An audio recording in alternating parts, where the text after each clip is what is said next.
In this example problem, we have a piece of iron that is dropped into a bucket of water. And we're going to assume that there's no energy lost to the environment, which tells us that when we take the heat from the iron and transfer it to the water, that should sum to 0 because it is a closed system. And we want to know what the thermal equilibrium temperature is. So they finish exchanging energy and they sit at the same temperature. Alright, so as I said before, we're going to add heat from the iron to the heat from the water. Alright, so I've plugged in the mass of the iron. I looked up the specific heat of the iron. The temperature final is going to be the same for both items, and it's going to be the thermal equilibrium temperature. And then I plugged in the initial temperature of the iron.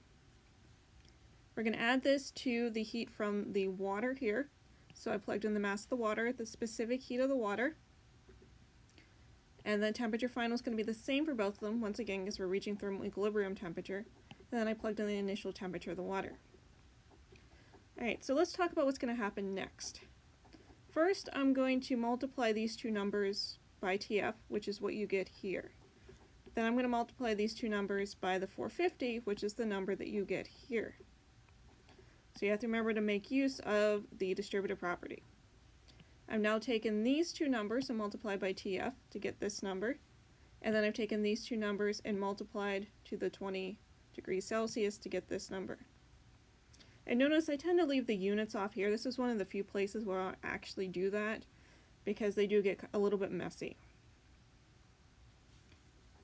I've then collected my like terms, so I'm going to add the term with the TF to the other term with the TF to get this relationship here, and then I add together my numbers without a variable, and that gives me this number here.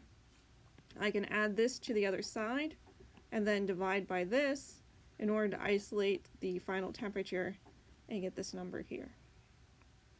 Now a couple things to notice here. This number is fairly close to the initial temperature of the water compared to the initial temperature of the iron.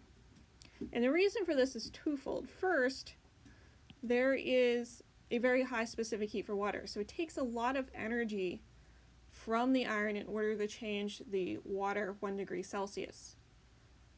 And the iron has less energy to give up because it has a lower specific heat.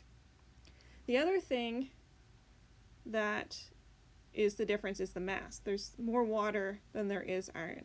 So both of those contribute to the final temperature being closer to the initial temperature of the water than the initial temperature of the iron. The other thing I want to point out is this number is always going to be in between this number and this number. Because if it was lower than the initial temperature of the water, that means the energy lost energy. And if it was higher than the initial temperature of the hot item, or the iron in this case, that means the system gained energy, and we're not in a calorimetry system anymore. So the final thermal equilibrium temperature is always going to be in between your lowest temperature and your highest temperature initially in the system.